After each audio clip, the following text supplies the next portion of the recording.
Hello, guys. Welcome back to the another episode of the Rishabh Jain Show, a podcast for solopreneurs who are trying to build the business around their passion, knowledge, and skills.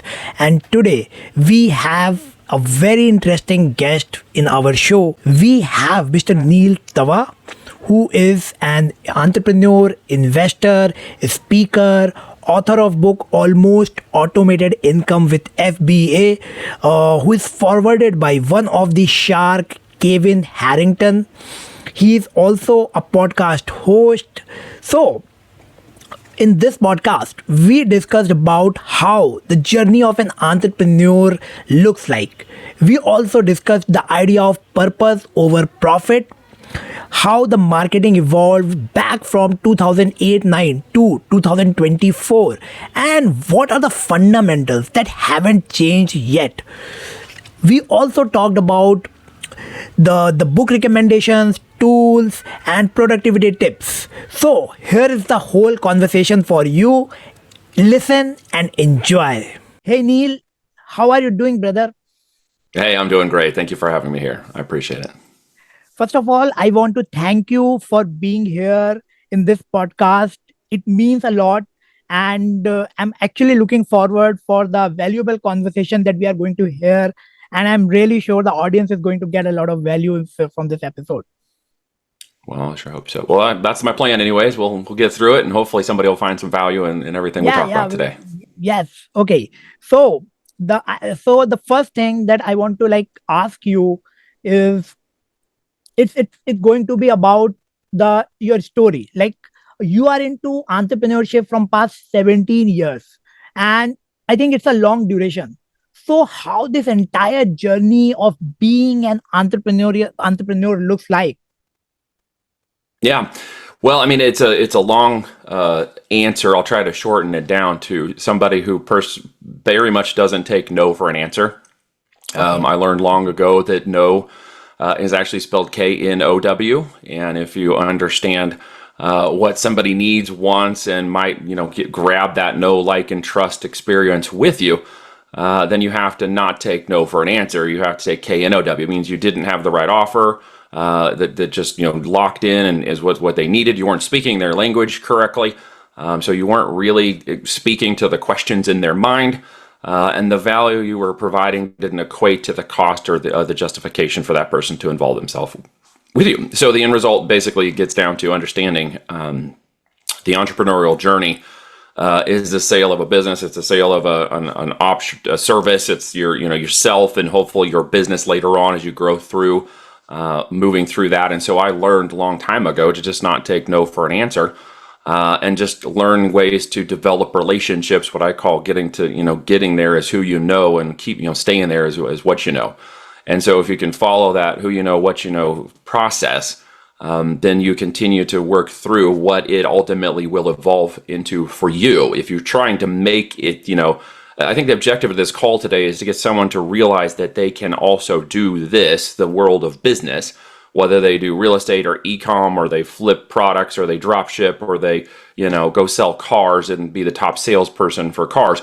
The end result is there's something that each person should learn how to do in business and find out what it is that they're very good at, and simply just don't take no for an answer when they do it. If you can learn to do that, you will develop in time a flexibility, an agility to move through different kinds of business until you land on the one that makes the most sense for you long term. If you're willing to be flexible with that, if you're willing to pivot, then the opportunities will kind of increase and the window will open to determine, hey, this is what I'm most interested in. It's what I'm good at. It's what people, see value in what I provide and say and do, and services that my company or myself will offer. And then that continues to expand outwards in the other direction. Now you're into business and development, and you're growing those channels of revenue, and then you're turning into maybe an investor, and you're owning and buying other companies, and you kind of evolve backwards. But I would say the pendulum usually swings down first. And in my life, troubles in finding the wrong way through business swung down the wrong direction, and I was kind of going down the wrong path. And if it looks worse, you probably shouldn't keep going, because usually it's not great what you're headed for, because we're always headed for something. And if you're, focused on that next thing, you might discover you're not in the right place. Well, I found that in my life many times where I ended up in dark alleys wondering how I got there. The long story short of it is, as I worked through that and turned around and pivoted and kept going, I eventually discovered e-commerce as an opportunity, really through marketing online and mobile marketing. And then I realized I needed to own both the digital offer and the physical component of it, which became the product. And for me, it made complete sense in my path to end up with private label physical products in which we own the product and deliver also the front end marketing, because that was a good combination hybrid of something that I understood I could execute on and become successful myself in and learn how to do. And by 2014, it hit my first 7-figure business using the Amazon FBA channel fulfilled by Amazon to actually get that brand in the marketplace and deliver those products to their customers. And from that point forward, once I kind of hit that level and run rate in business, it started to make sense how systems, operations, people, technology, and processes fit into that. And then really just got down to replicating it. Right? I mean, now we can replicate a brand. We know the product. We've got the systems and technology to determine product and profitability for the market. We've got an entire pipeline of products we're pushing through in our own brands. And then we've supported clients and other people who wanted to learn how to do that with us in the e-com world. I mean, e-com is not for everybody at the end of the day. It has a specific kind of aptitude from an operator, what I call a CEO operator role. And if it's not e-com, then maybe it should be real estate. Maybe it should be flipping businesses. Maybe it should be flipping products. Maybe it should be some other mechanism for you. I found my love in e-commerce and have done it for the last 12 years in this way, and we'll probably do it for the next 12 years because it's just so much fun. It changes so much, and we've got so many different things going on now, including the acquisition of companies, that the future looks like a lot of fun for me. Oh, that's like, it seems like a lot of things like you have tried, you did, and finally, eventually, like you got that thing which hits you, which you feel like you can do it for the rest of your life. You Pretty found it. much, but it was a long road to get to this point. Failed businesses, a failed marriage, failed products, Yeah, patents on things that will never see the light of day, yeah, business ideas that flow like water and never end up going anywhere. yeah. Just challenges in the direct response marketing world, learning how to, Mm, buy media and make it profitable yeah, on channels that didn't exist when I was buying media back in the day, 2008, 9, and 10. There were no interfaces for, meta ads and YouTube and all this yes, stuff and Twitter and exactly. all the things that everyone enjoys now as a way to do direct response marketing and Mm, social media marketing. None of that existed. So we were true direct response marketers. We had to learn how to engage people, build tribes without that, and do direct marketing. And I learned how to do it on the mobile side. I actually sent mobile ads into mobile phones all over oh, the world. And we did it in spreadsheets. We would upload spreadsheets with creatives and whatnot. And then we would wait and see if we got it close or not. yeah, yeah. Because you'd have to send it out to the people, they'd upload it, it'd go through the mobile, and then you'd find out, well, did I make any sales or not? And you'd check the other platform. And, Yeah, that was a painfully slow process of figuring out, where today you turn on an ad and, Meta, and, in 24 hours, am I over the target or less? And you yeah, can't, yeah, we couldn't do that back in the day. So we had yeah, to really learn how to get into the mind of the customer. And it's a thing a lot of people miss today. And it's something that I hope someone would hear me today. It doesn't matter what you sell. If you understand the mind of the customer, what they want, what questions they have in their head, and you can overcome those questions before they even know to ask them, that will build that know, like, and trust relationship. And it's simply just give them the offer, right? And then they yeah, will either love it and want it, or they will apologize because they can't accept it. yeah, yeah. So like you have to, you told like there is a lot of change happened when you started like in 2007 8, and then today A lot it's of change. 2024, so there's a huge shift happened. Yes. But my question, like I just want to know what do you think is something which is fundamental and which even after this much changes in technology haven't changed when it comes to marketing? Yeah. Well, it gets down to the fundamentals at the end of the day. Whatever offer you have Yeah, needs to be profitable, but you cannot push profit over purpose, or you will lose. If you are profit centric only, yeah, then every offer opportunity in business you start will ultimately fail. Okay. That okay, is a greedy, self centered, pride before the fall kind of business model. And I see way too many people trying to market opportunistically and take yeah, advantage of that and just try to do it out of, I guess, fear and desperation and scarcity. And I have been in those places with limiting beliefs and a limiting mindset, and I know what that feels like, but I see it now more and more in people. And the ones that are willing to calm that storm in their head, the ones that are willing to actually take executable steps and figure out the process, they're going to win. They're stepping over a very low bar when it comes to marketing today, because it is so easy to just put marketing out there in the world now from social media or paid advertising. No one's putting any thought into it, right? They just believe that the transactional aspect of pushing buttons is going to make them money. So then they'll spend a lot of money in their direct response marketing with no outcome, right? And they don't understand why no one wants to buy their products, why their ads won't convert. They get focused on the metrics, the platform, and the technologies, when in actuality, they've got a heart purpose problem that if they solved that first in the mind of the customer, the acquisitions would come.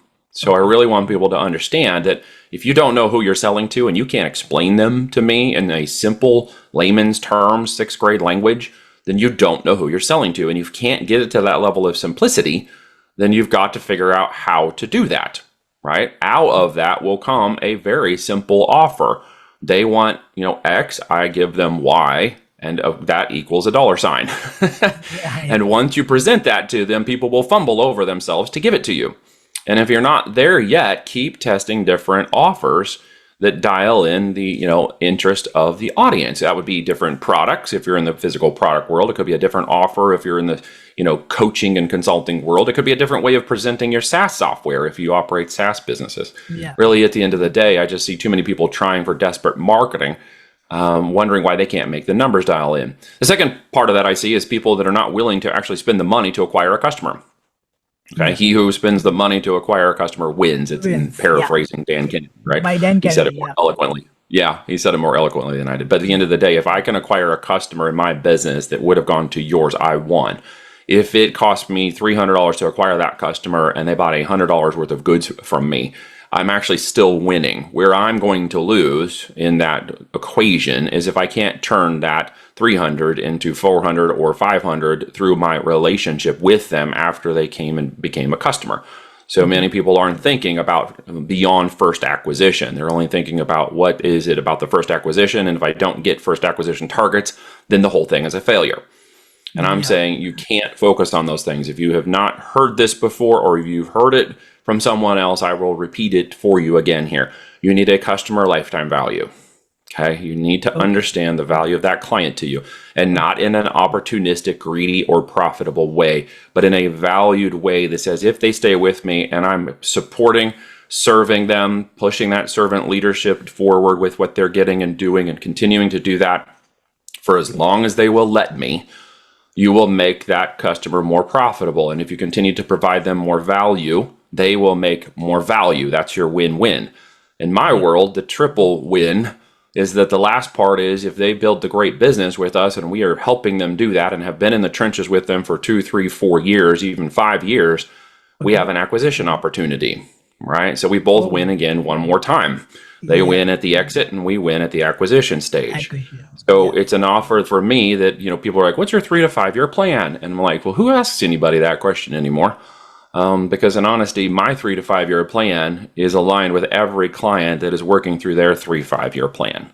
And if I can help them move through that, and then our team is already moving under a 3 to 5 year plan for every product and brand and exit and acquisition we're in, then I'm in alignment with my flow. I'm in flow with my purpose. I'm helping other people. People are seeing success from it. And for that reason, I also can't take on hundreds and thousands of people. So what we do is not coursework and program work. It is one-on-one management consulting. We're an incubator. So we take brands, we take small amounts of people into that. We work them through the same process to incubate their products and services inside of our structure, inside of our framework, our green light framework, and then move them into a position of exitable state, which means we focus on every client for a long-term period. So I don't take on very many people, maybe 5 a month if I find 5 that qualify. And they actually have to have a certain profile of qualifications to even be eligible for the by invitation only program we have called Voltage Business Builders. So I've set back and pulled back and pulled back until I am only working with those who I want to work with, who I feel are in alignment, who have the capability, who have the time, energy, attention, and money to dedicate to the business, who don't treat it like a side hustle or a hobby business. and actually see that as becoming the real business that they want it to become if it takes them 3 to 5 years to get there. Okay. Not 3 to 5 months or 3 to 5 minutes. Oh, great. That's great. So, uh, the first part that you talked about is like the three main things. First, you be clear, simplify the things, and have the purpose. These are the very important things that I can like Very important. interpret from this response. And the second thing is like people are not looking long term. They are missing out where they are like not if they are not able to acquire at the front end. They are not looking forward the lifetime value of that person, like how much value the person a customer can bring in the lifetime, and because Correct. of that they are losing in the front end, right? So They're losing to better direct response marketers. In my world, because it's physical products and our first channel of incubation of a brand and products is on Amazon, I yeah, target Amazon's metrics that they've already set in place. yeah, They have 200 million customers, right? So from that perspective, I'm looking at how many of them could I acquire, and yeah. from their particular metrics, they state their 12-month value of a customer on Amazon Prime is $1,000. Okay, So what's my target? One customer who acquires within 1 year up to $1,000 of goods from Amazon for me. So what does that mean? I got to sell one product at $1,000 yeah, to one client, or I got to sell 10 at 100, and so on. And so if I know that, then I know where my product and pipeline should be. I'm not looking for one product to hit that metric. I'm looking for a portfolio of products that allow a single customer to come into my brand through that channel and then reacquire up to $1,000 in product from me over a 12-month period. That's my customer lifetime value target. So if I know that, then I have to work backwards in the time, energy, attention, and money it takes to actually get to that position over the next 12, 24, 36 months. In the direct response marketing world, Shopify, et cetera, you got millions and millions and billions of people to hit your website from every global country in the world, yeah. which makes it actually more complicated in my mind, because now people are trying to segment which country, which segment of people, which location of people, which value of the people. And so for me, it's a little different. I simply go in and say, well, there's only one area on Amazon, this node Okay, of a particular product in this system that I'm actually targeting for 5 to 10 competitors I'm going to compete with who are generating, multi-million-dollar businesses every year, every month. And that's my exact target. I actually like that because it's very laser focused. And I okay, knew who I'm going to go in, who I'm going to attack, how I'm going to acquire, and then in what time I'm going to take them over. And then I'm going to take that segment, okay, of that customer avatar, and I'm going to then direct response market to only those people on my okay, Shopify channel or TikTok channel who match that exact profile that started on Amazon. So I'm going to stay laser focused across channels and create what we call a halo effect. So okay. for me personally, I find that to be easier over the last decade of doing it this way, to identify who they are in that segment, give them what they want, and, Yeah. and target up to 1,000 a year as that value, and then take that information, knowledge, and collateral and push it backwards into the DTC channel. Okay. That's how I did it. That's how I've learned how to do it. That's how, everybody yells and screams about Amazon, but I'm like, you can't not have it today if you're in the e-commerce world. And in many instances, there are things you can't not have in any business world. From my real estate friends who do, mobile park and parking lots and short-term rentals and Okay. multifamily tenants and stuff. Everybody's got something that they've got a vertical into, Yeah. and to create this opportunity, right? Okay. So I think the great insights you have shared about how the person should approach when it comes to marketing, the thought process, and how it's going to be about knowing the worth of your customer. Okay. So really, really, I think the audience got the great insights and value from that particular response that you have given. So my next question to you is, if someone is starting a business on the internet today, what do you think Mhm. are few core skills he or she need to build to actually build this business? So, in my world, the thing that I do is I look at what's called a disc assessment, DISC. Okay. In the disc assessment, what I'm looking for is somebody who fits a specific set of the quadrants within there: dominant, intrinsic, comprehensive, conscientious, and let's see, dominance, influence, conscientious, steadiness, and conscientious. I gotta get Okay. that right in my head. The goal between those things is really understanding the value of what that person's intrinsic business and history and ability to learn and get through a process of earning in any particular process that they're going after. Okay. So if they're, say, more dominant or influence, those are typically people who are, dominance, direct, response oriented. They're like firm. They're like, go get it. Very strong-willed type A alpha personalities, right? If they have the I influence side of it, they're typically going to have, more enthusiastic, optimistic. They're going to be high-spirited in nature, very lively people. These are typically people like, celebrities, Joe Rogan, people who, have an audience and they have to be in front of people and they get their energy from being in front of people. But one thing they're not is very detail-oriented, task-oriented, and objective-oriented kind of people. That simply doesn't resonate with their brain. They get, stressed out by the idea of making lists and going out and doing things. They typically are better at just the front-end marketing, conversation, branding, and other things. But when it comes to operations, controls, logistics, the freight, the marketing campaigns, they're like, they freak out because the details make them anxious, right? So for a conscientious or a steady person, the S, those people would typically be more even tempered. They're going to have, they're going to have a level of patience and humility. They're going to be more tactful by nature. They're going to be more operational by nature in that way. And then if you move over to the conscientious side, they're typically more analytical, detail, reserved oriented. They're more precise in what they want to see occur. They are very much in already systematic nature in the way they think daily, weekly, monthly in their own lives and the business and the type of roles and the thing they've done. And they typically are a little more introverted in nature. They make great seconds. They're not the dominant, but they make a great second. What that means is if those people fit more of an S&C profile within the disc for operations around an e-commerce company, they will typically be the ones willing to do the daily, weekly, monthly work that others are not willing to do. And they will maybe stand around and say, hey, look, these are all the things we need to do, and this is how we do it, versus them actually getting in and actually doing the work. So if you look at more of an ISC or an SC profile, those types of individuals, their strengths, weaknesses, opportunities, and threats, we can mitigate better as mentors and coaches because of their willingness to learn, their willingness to follow a system and a process that's already established, then take and own that process is a great number two, and then move that process into something that's uniquely theirs and take control of it on their own, which moves them out into more confidence and the ability to do it on their own and operate. We call those CEO operators in my world. So it's going to be a slightly different profile for each type of person who wants to go out there and get it. If you don't match more of the S&C profile for an e-commerce business, you are simply going to fall and falter on those details. You're going to miss them. You're not going to like them, and it's going to drag you down personally, emotionally, physically, spiritually, mentally, financially. It's just not going to be your thing. It sounds really good and you like the idea, but you're simply not going to execute. And operations of e-commerce is an executionable business. Now, to be very clear, it isn't pushing the buttons that makes the money.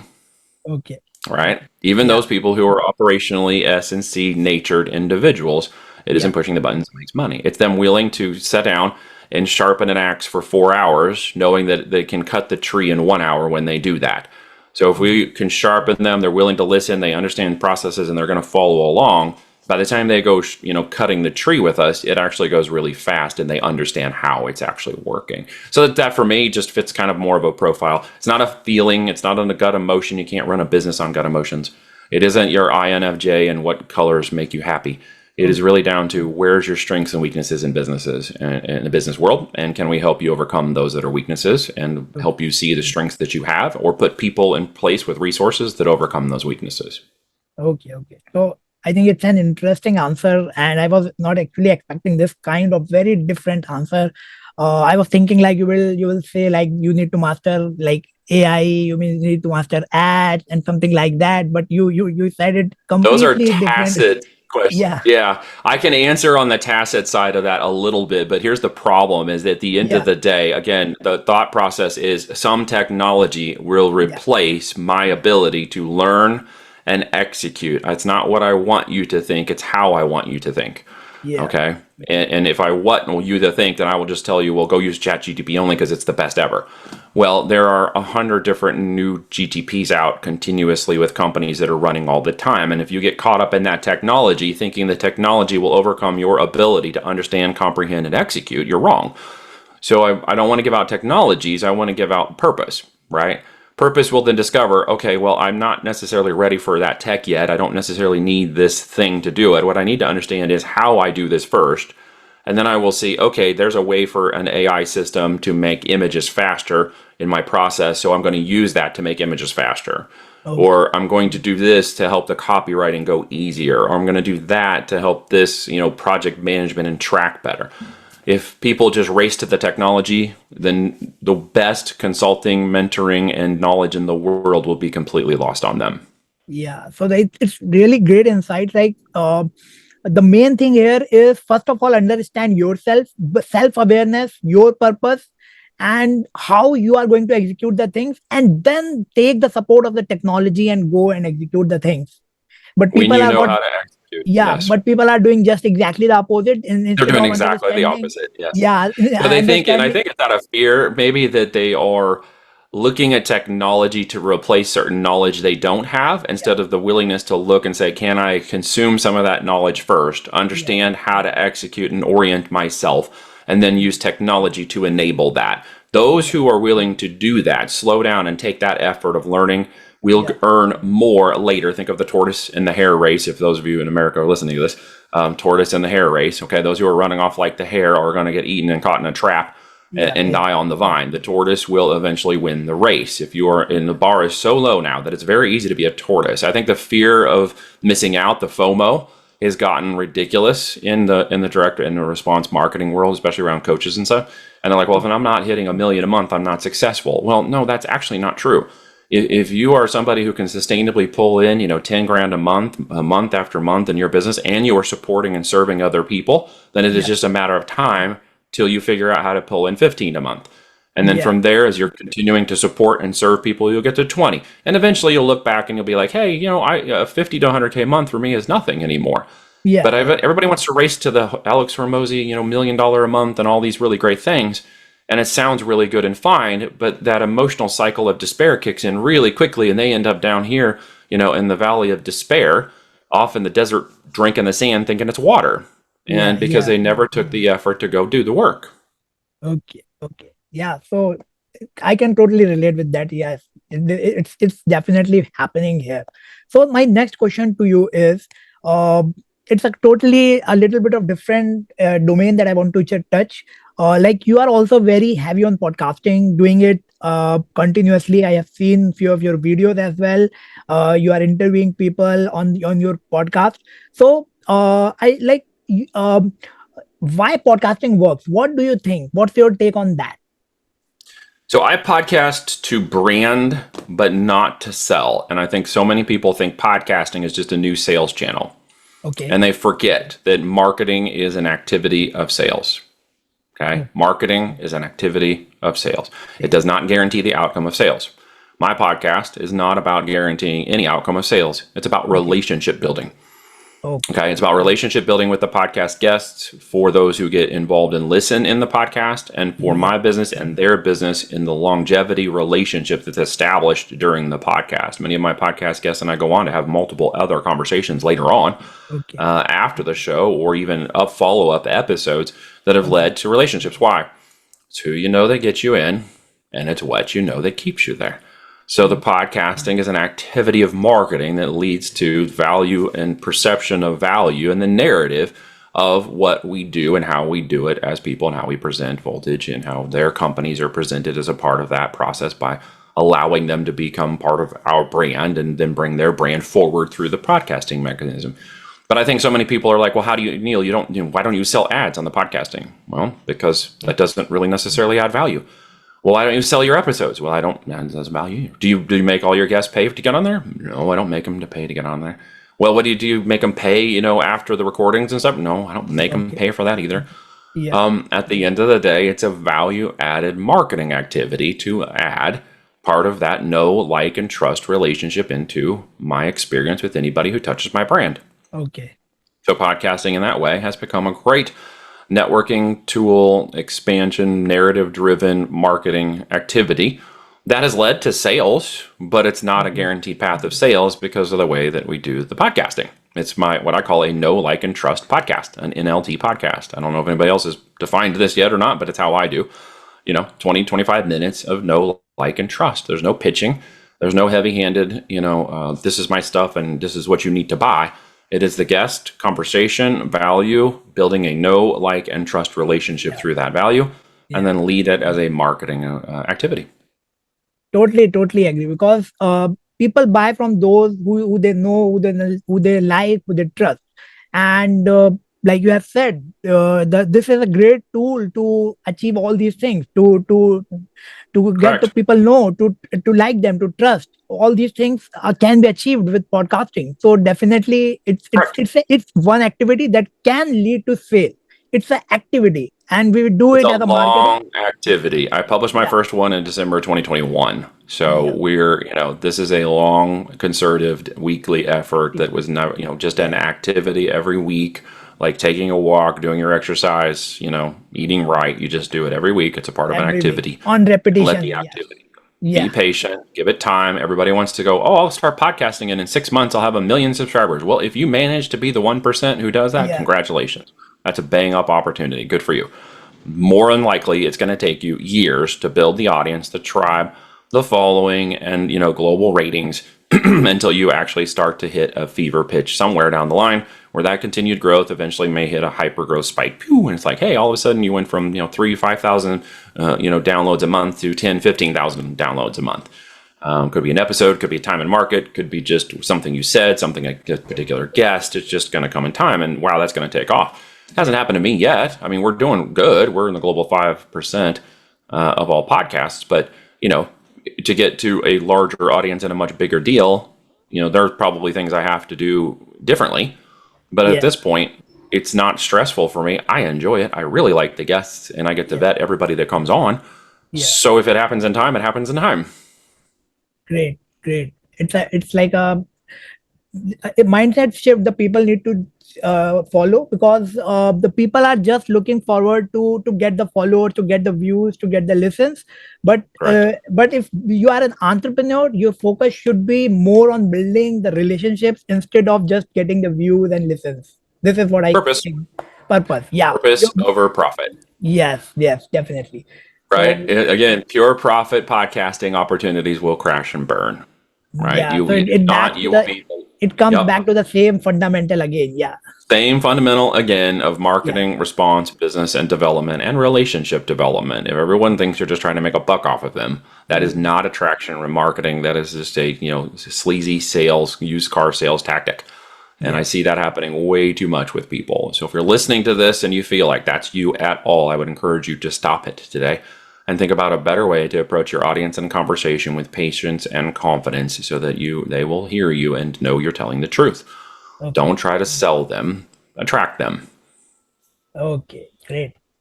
So my next question to you is, if suppose you are starting from scratch today, so what are Yeah. the those 4, 5, 6 maybe steps that you Mhm. will take to build a business, to actually start and then build, take it to some level? What are those steps that you will take? Well, I'm actually starting 2 businesses with my daughters right now. So I will tell you about what a 14 and 16-year-old are doing. And if you can Okay, understand what they're doing, then you can probably do it yourself. yeah, for My sure. 16-year-old who decided that as I got her involved in the e-commerce side of the business and was learning how to do the steps with me, and part of the process was copywriting listings on, Amazon and understanding how to speak to the person, okay, and learn the copywriting and writing of that. So as I taught her the copywriting, and we played a little bit with GTP, and we played a little bit with her strengths and skills, and she found she was actually able to articulate better herself than using AI technology.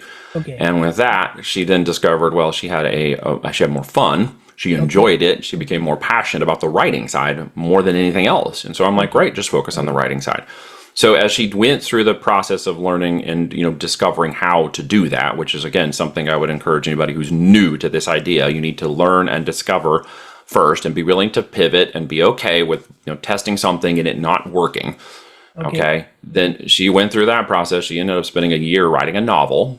Okay. She could have probably written 10 books and made more money starting out with smaller books and targeting keywords and doing something like that. But in yeah, essence, she went through the process of a year's training literally, of writing a novel. I had her with a mentor. I had her get an editor, and we made sure that what she was writing was good.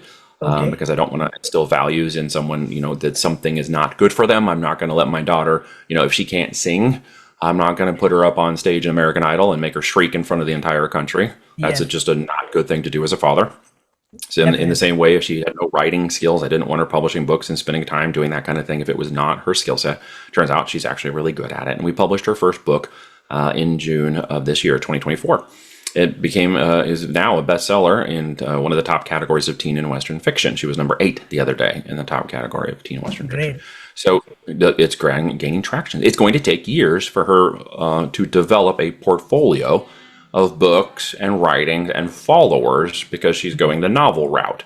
Now she's learned that in that amount of time, as she has learned to now pivot and had some more coaching and time to dissect and understand, she's now writing smaller books because she knows that writing smaller books, shorter at certain stories, are going to allow that engine, to be Okay. powered so that she can spend time focusing on the novels, which she ultimately likes to do. So right now, she's paused on writing volume 2, which is already sort of in the works, and is now writing a number of smaller kids' books and books about our farm and home life, building character and development in that space Okay. to generate faster sales, to create Okay. money that Yeah. allows her to do the novel. So she's pivoted a little in that realization as she went through that process, right? If you Okay. weren't willing to take the year to do that, you're not going to end up like her. Okay. Yes. Yes. So she's now in an idea that she is driven to become a publisher. She wants to publish books she owns. She wants to get other people's books and publish them. She wants to become a publisher. And that's where she's goal oriented. That's kind of where she's figured out. I know at 16, by the time she gets to 18, that will have pivoted and changed probably 10 more times. And guess what? It's completely okay because she's on a path of learning, pivoting, directing, and moving through those things and learning how to use the tools and technologies and resources to allow that to occur now that she's discovered how it's working. For somebody listening on this call, if you're going to go out and start writing books, there's a great opportunity to go and write Kindle books, unique books, not AI driven books. Okay. That's getting caught really fast. That was a little window of time that disappeared years ago. Now they're catching it with systems and stuff. You actually have to go out and write something of interest, right? So go out and study KDP books that can do really well on Amazon as a first platform, and then move, TikTok style videos to influence the demand of that particular product on Amazon. People are making 3, 5, 10,000 a month doing that. Okay, so that's a really great business model if you are into writing and you love copywriting and you think you might be able to produce some books. Okay. Don't maybe spend a year writing a novel if you're not a novelist. I don't, this is a training for a 16-year-old. If you're a little older than that, I would recommend you maybe start some shorter books. And look for keywords that are in demand, look for products that you can sell and go after that. For my second daughter, just in the digital and marketing space, she has Okay. found she has an aptitude for working in CapCut, which I started her in, and she's actually starting to make digital shorts, videos about my book and videos about my daughter's book. And so she's actually starting to build a little media engine for marketing with the books and information that we're putting out. Yeah. I have her being trained now to learn a little bit more about the shorts creation and what drives a great, 15, 30-second short, so we can start pushing that out. She's actually getting much better at it. She's got a little bit more training to go. She's actually really enjoying it and loving it.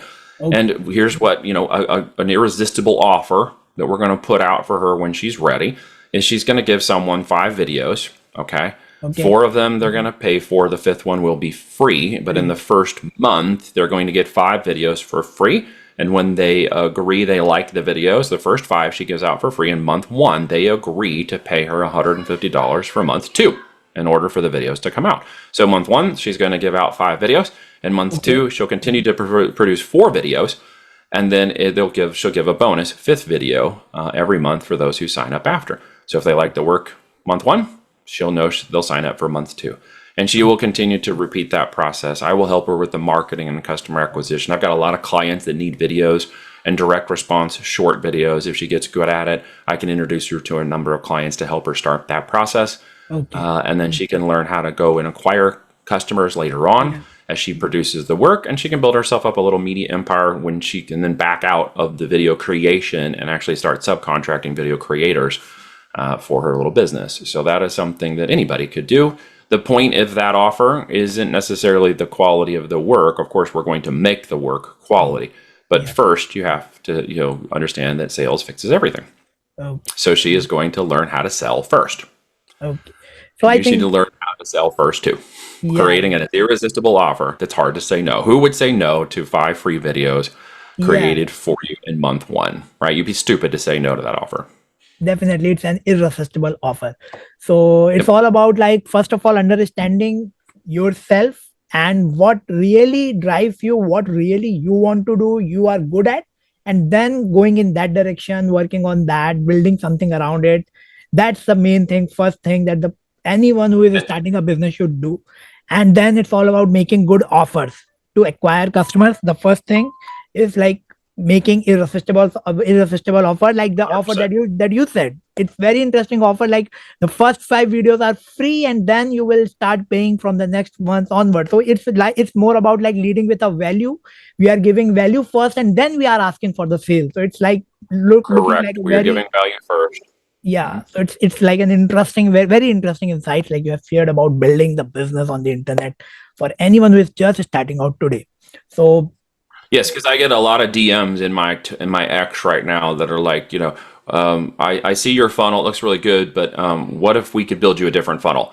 And I okay. get that over and over again. Oh, you need another lead page, another lead page. I got a whole scan of this, and apparently it's happening a lot right now. I've got some of my friends that have shown up screenshots of like people hitting them up in their X DM, DM, DM, DM. Yeah, yeah. None of those are irresistible offers. Okay. Okay. None of them have literally said, Yeah. I will build you a free landing page if it converts well. Then in month 2, here's my offer.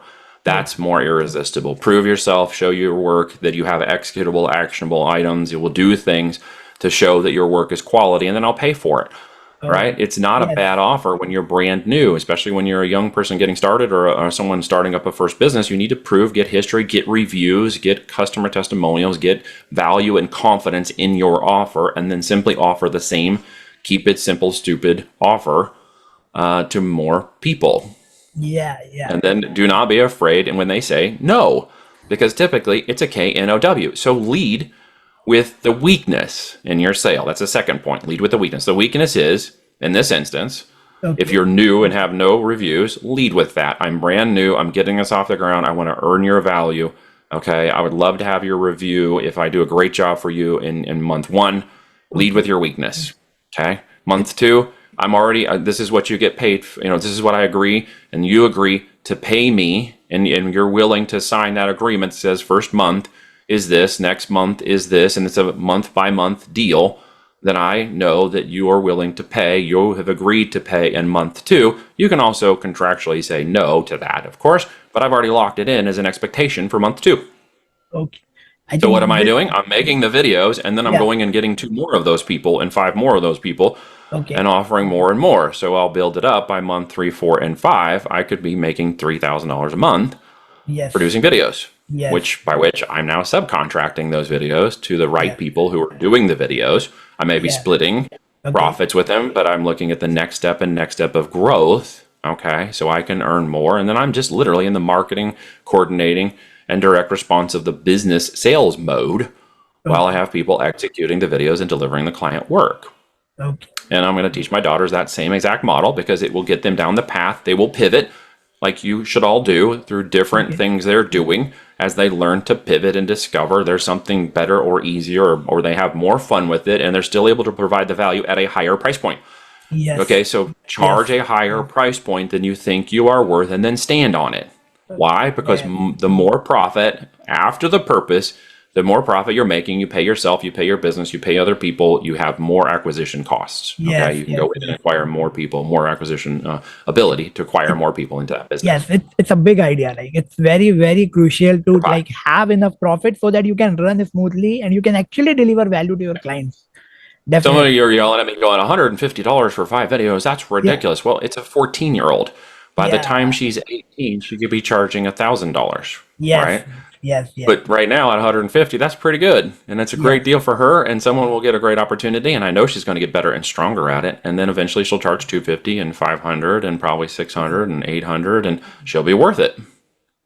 Okay. So I think you have like shared so many valuable pointers here that I think the audience is going to get a lot of like clarity in their mind exactly how to approach and what are the things like that. That idea of leading with weakness seems like a very interesting to me as well. And I have listened this whole phrase first time, like leading with the weakness, and it's very interesting. Like you tell in the front end that like what my weakness is, and you are being a little bit vulnerable to the person you are approaching, and then Absolutely. later you are like connecting, and then you are delivering value, and No. Yeah. yeah, They and have to then you know are you. scaling They up have the to like things. you. And they And have to trust you. yes, so very very Yes. interesting. Exactly. Okay, so now we are actually like already like running out of time. So I really Okay. want to take this Sorry podcast about that. to the end, toward the end, and where we have a quick section of rapid fire. So Okay. I will ask you quick 5 questions, and you have to like answer in a crisp manner, like in 2 3 sentences, or maybe a Got it. little bit longer, but not keep it very long. Okay, so let's just do it. So my first question to you is your top 3 tools for coaches and digital entrepreneurs, the tools that you use or the people should be get benefited by. In simple terms, we use WhatsApp for our direct communication. It's just been a Okay, great place to organize. Yep. okay, We use first one. Trello management or project client management. Okay, great 3 tools. The second question is one book you will recommend to all the audience and why. If you are learning how to create an offer that has more natural language than you can write, use Claude Okay, AI. Claude has a much more natural language writing. It will okay, have to be changed in order to make sure AI filters don't catch it. But in terms of writing, it has a great, very strong copywriting LLM, okay. excuse me, large language Okay, model. but I think you got a little bit question wrong. I'm asking like one book that you will Oh, did you ask recommend to about the a audience. book? I thought you said tool. My apologies. I heard you. Okay, yeah. I'm asking about one book you will A recommend to the book. audience and why. Yes, book. Sorry. I always recommend Good to Great with Jim Collins, Okay, okay, which is basically fundamentals of business and understanding what it means to become a business, become a good okay, business, and become a great business. It's still okay, a core fundamental value of all businesses. Check it out. okay. So the next question is top 3 entrepreneurs who inspire you in your business. Who inspired me in my business? Um, my Top 3 uncle. or your My uncle. Okay, uncle, yep, he was my mentor. And before he died, I had a really great opportunity to get to know his business mind, which was okay, awesome. okay, I've had great mentorship and conversation and leveling up conversations with Kevin Harrington, okay. who was also wrote the forward of my book. And he's just because he sold over $6 billion in physical Yes. products, He's a great very insights. known, very well And I known would say, guy. my business partner, Okay. Reed, for the last 12 years, I've known him personally and professionally. His Okay. brain operates very different than mine. And so Okay. he's just a wealth of technical, financial, and management experience. And always surprised at this point. I still learn great things from him just listening. Okay. And the last question is like one productivity tip for the audience, like how to stay productive, what you do, number one thing. Time is just a construct you put in your mind. If you prioritize time, you will do Okay. it. If you're going to go on vacation with your family, you'll get up at 3 a.m. and do it so you can make the 4 a.m. thing. So if you say you don't have time, what you actually have is a prioritization problem. Okay. Okay. So I think it was great conversation we have here, and the lot of great value bombs the people are going to get. Thank you very much, Neil, for being here on the show. I'm really grateful for you to like you showed up and you like shared so many valuable things from your vast experience in entrepreneurship. Really appreciate that, man. And so today like we I just want to like call for the day, and let's just end for the show. Okay, so any closing remark you want to say, like. Well, for anybody who maybe is getting started or just in the early stages of business, for Okay, you guys, your opportunity begins at the end of your excuses. Stop making excuses for your time, energy, attention. If you don't have the money and you're not, you don't have the resources, get resourceful. Figure it out. If it's never going to change, if you don't take lead on it, because you're the only person who's going to love it ever the most. So take lead on it and figure it out. For those of you who are experienced in business, we can always remember the fundamentals of business and stop thinking that there's always some growth hack or some little trick around the corner that is going to make all of our Lambo dreams come true. When in Okay. actuality, you need to also get back to the fundamentals of focusing on what and who you're serving, and then the opportunities will present themselves faster from that. Perfect. So like it can't be better than that. It's a perfect ending. You shared so much value. So that's all. That's all for this episode, guys. Thank you very much. Stay impactful.